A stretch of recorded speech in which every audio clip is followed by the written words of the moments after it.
with Pranam. Dandavat Pranam Mataji.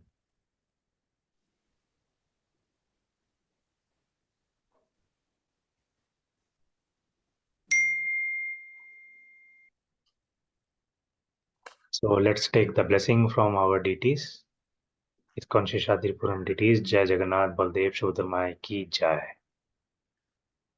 गौर निताय की जय, पंचतत्व की जय, गिरि गोवर्धन भगवान की जय, शिला प्रभुपाद की जय, गुरु महाराज की जय. We'll do the prayer. ओम अज्ञानातिमिरन्धस्य ज्ञानाजनाशलाकया चक्षुरुन्मिलितं येन तस्मै श्रीगुरुवे नमः.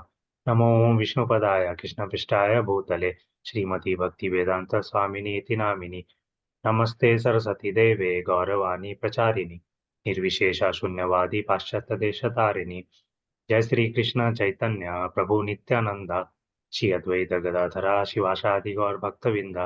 हरे कृष्णा कृष्णा कृष्णा हरे हरे, हरे Rama Ram Rama Hare Hare.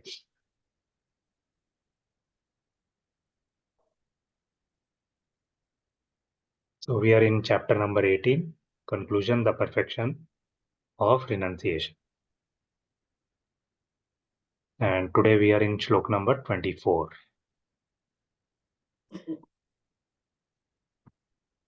So shlok number 24 talks about the work done in the mode of passion. So we'll see the shloka and translation.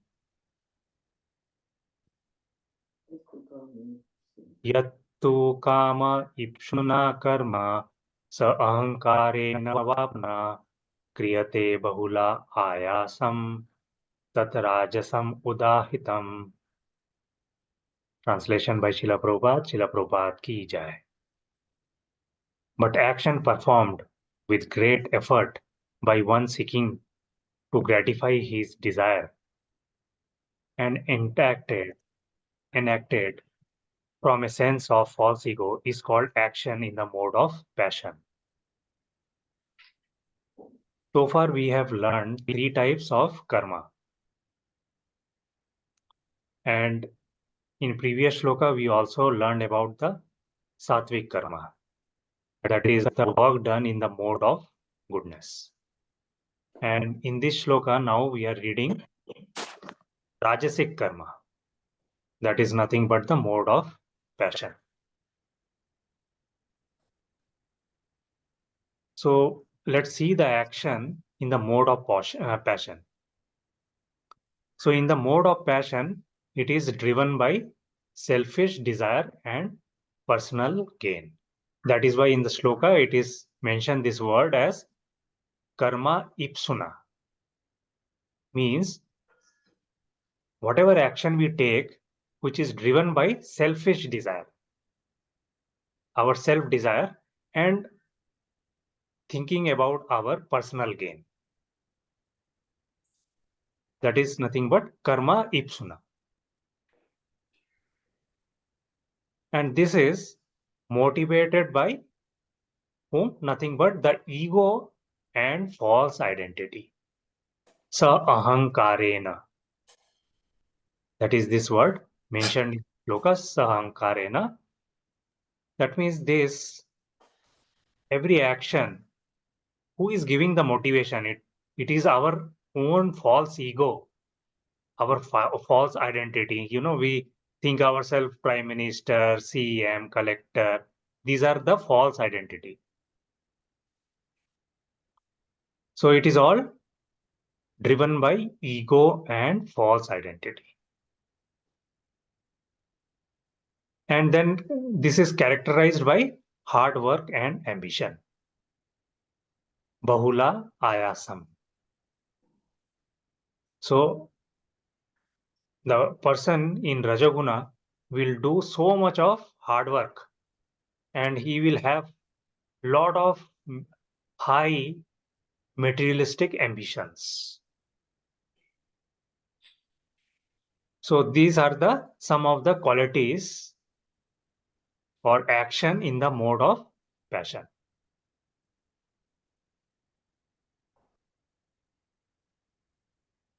So now we see that these personalities of Rajaguna, it creates what, so these are more of traits of Rajaguna. So it creates intense desire for material possession and sensual pleasures. So this is the end result, you can say, because it creates intense desire for material possession. Means I want all this, whatever, I can see the material things, may it be money or, asset, or so whatever the senses, we know that five senses, right? So these five sources of desires. And ultimately, the goal is to have these sensual pleasures. These five senses give different kind of pleasures. Like from the eyes, we want to always see good things. Nose, we want to always smell, very pleasant smells.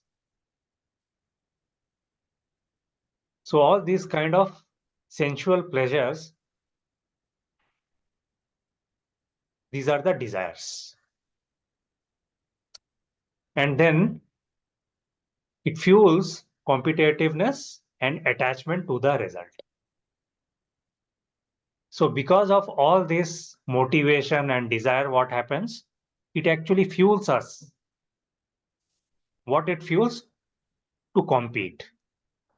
We keep on competing so that we can get ahead of the other. And we get so much attached to the result that we can do anything to get it. We can do anything. And byproduct of all these things, what happens? It leads us to stress, isn't it? It leads us to stress. What else? Anxiety, and then dissatisfaction. We now see that, teenagers, they do suicide. Not only teenagers, now every group of people, every day you pick up the newspaper, you can see so many things happening. With small anger, somebody will do murder. People cannot tolerate small obstacles, they will do suicide. So all these are byproducts. But now then the question will arise, shouldn't we do the hard work? Should we keep quiet and sit, peacefully without doing any hard work? So what generally happens when, if you do hard work, new greed will develop. है ना? So that is why this question is coming, right? If Lord is suggesting us कि if we, get passionate about all this materialist thing, and we do so much of hard work, the new greeds will keep on developing, and there is no end to it, right? So we get one thing, so we do so much hard work, right? And get something. But did we get the satisfaction? That we have to think about it. Is there any end to our satisfaction? There is no end. So that is why it is saying ki you keep on doing hard work and new greed will develop, and there is no end to it. So that is why all this stress, anxiety, and dissatisfaction will arise. Whereas when you do the bhakti, what happens? All this greed and expectation will slowly vanish. That is the beauty of doing bhakti. Slowly, your all this greed and expectation will slowly vanish. Now we have to actually decide what we want to choose. Whether we want to have this rajoguna inside us. If we have this rajoguna, then these are the consequences, right? We cannot avoid this stress, anxiety, and dissatisfaction. That is for sure. So only way to counter this is to do the bhakti and slowly get rid out of all this greed, expectation, anxiety, stress, dissatisfaction. So when we see some of the example, right, we see a ant. Ant, everybody know ant what he do, how much he eat. So minute, right? And if you see the stomach of an ant, it is so minute. Even 1 grain of sugar is enough to fill his complete stomach. But see how much hard work he do. Have you seen ant, sitting and relaxing, doing some gossip or enjoying, you know, sleeping? How much?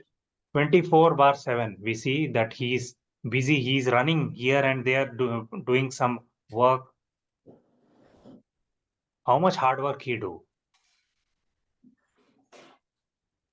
And then we see now people, for example, will take a flight. We will not take a train. Why? Because we have to speed up. No? Every time somebody is telling us, speed up, speed up. Just like ant. He's always in hurry. So recently, if you see, there is a controversy. So much debate is happening. One very influential entrepreneur is saying to work 70 hours per week. See, generally in an enterprise, I'm talking about the Indian culture, you have to log some 40 to 48 hours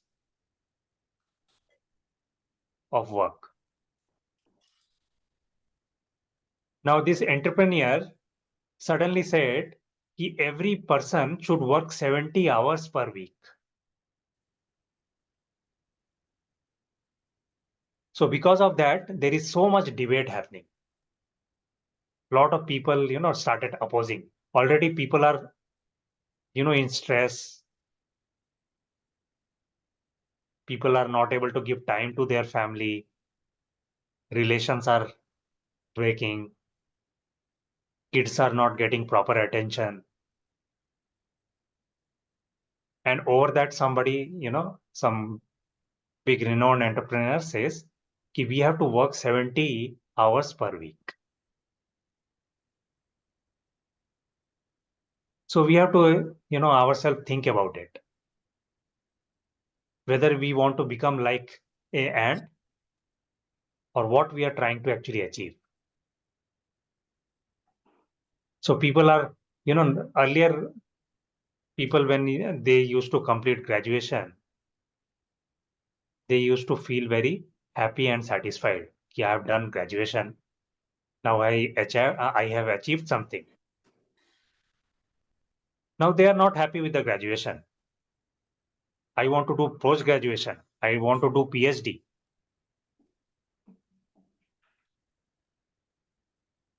So where we are actually heading, we have to see.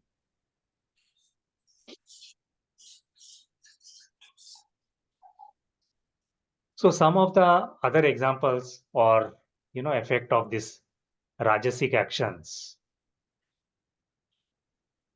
working excessively to gain wealth and status. And people have this motivation key more they work like a donkey or like an ant, they will gain more wealth.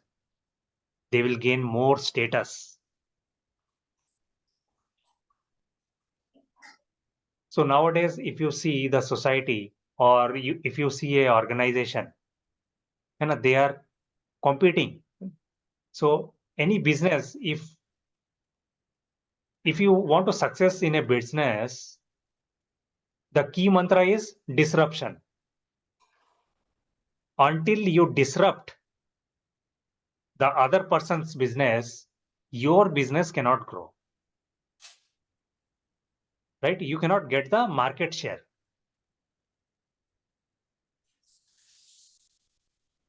So what are these all institutes like MBA, IIM, they are teaching us? They are teaching us to disrupt. Until you disrupt the other person or the other organization, you cannot gain wealth. You cannot gain the status. Isn't it? That is how we are seeing so many, organizations are falling if they don't do some disruption in terms of technology. So that is how the race is going on.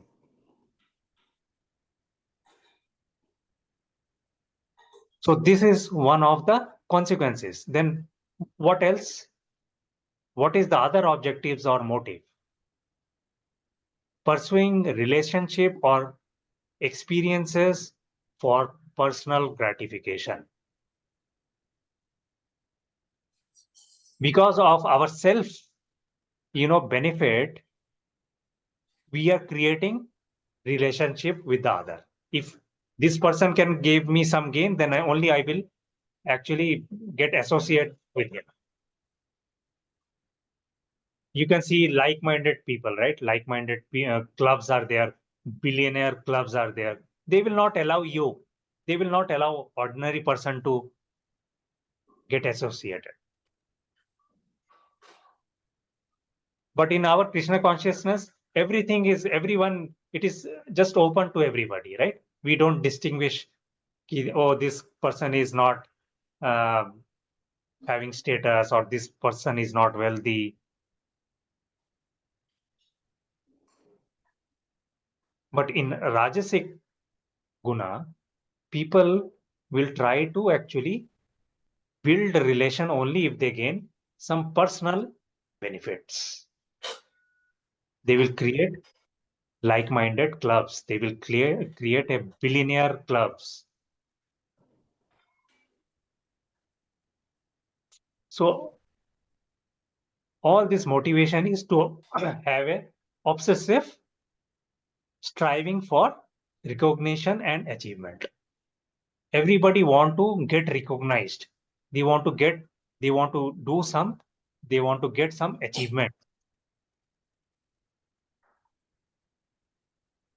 So what happens? What are the consequences of this Rajasic action? When we do all this, what is the result?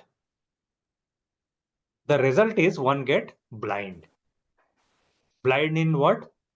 They get not only blind, they also get bounded. Bounded to what? The cycle of birth and death, which is also called as karma bandhana. And the very good example we see is Bharat Maharaj, so much elevated in bhakti, but at the last moment when he got, too much attracted to the deer, what happens? Next birth he took the birth of a deer. So that is how one get binds actually in the cycle of birth and death. So all this tamasic karma and rajasic karma, these are the consequences. So you will never get out of this cycle of birth and death. And what are the other consequences? Dukkha daya. So it creates inner turmoil and dissatisfaction. So from inside, you actually get completely slowly broken and very dissatisfied.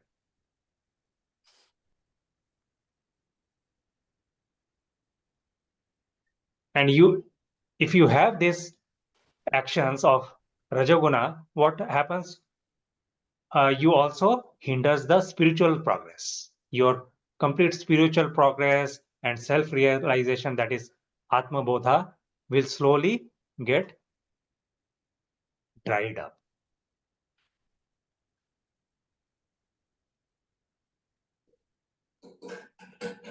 So now the question will come, ki what I should be doing.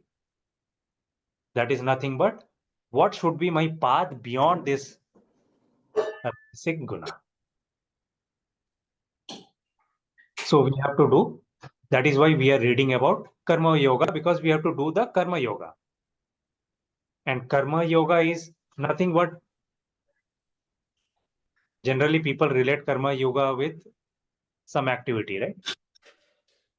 And they don't understand that these activities are selfish activities. So we have to develop a selfless service and dedication to duty. So we always, many times we discuss this, right? We have to perform our duty. That is why in Mahabharata, Krishna is telling Arjuna, when he left everything, after hearing Bhagavad Gita, he thought, I will not do any karma. Even that is more dangerous. So we have to develop a selfless service and dedication towards our duty.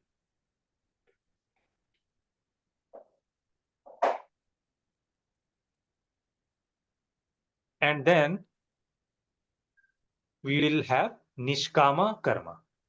That is to let go of ego and attachment to the results. So this is more, everybody is struggling because of this, right? Because of the ego and the attachment to the results. So that is why we have to do Nishkama Karma, so that we can let go the ego and attachment to the results.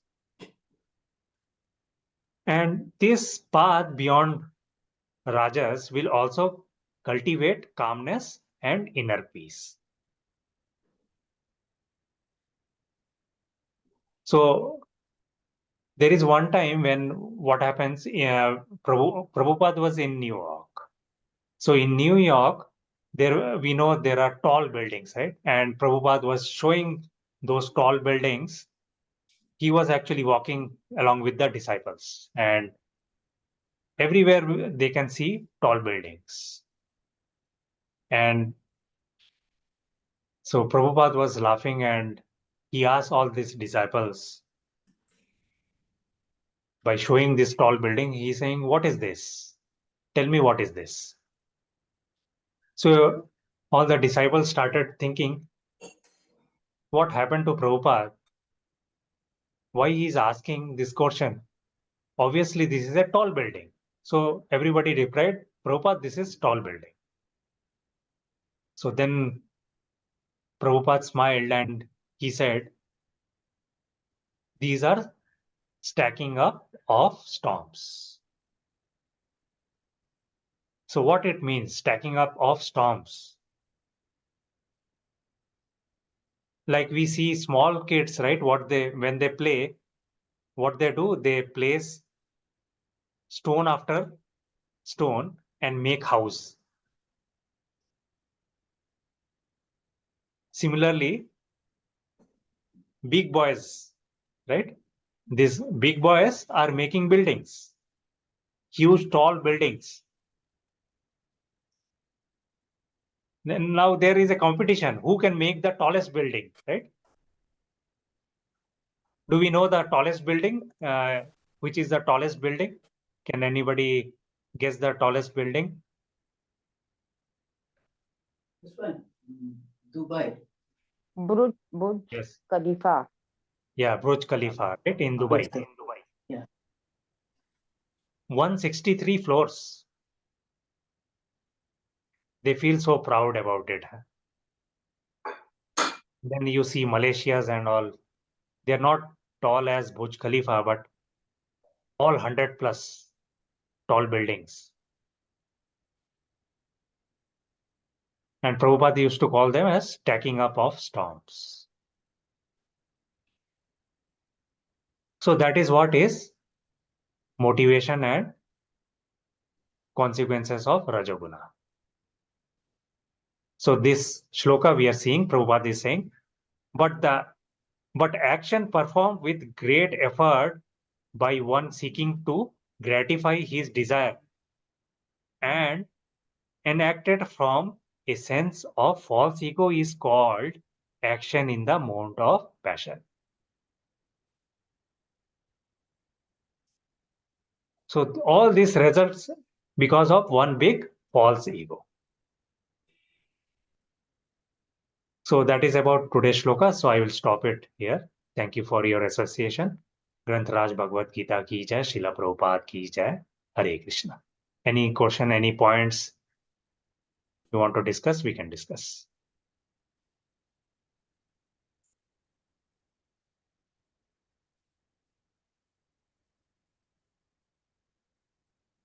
Hare Krishna, Prabhuji. Hare Krishna, Prabhuji. Thank you, Prabhuji. Hare Krishna, Prabhuji. Thank you, Dhanavad Prabhuji. Pranam Mataji. So we join tomorrow again.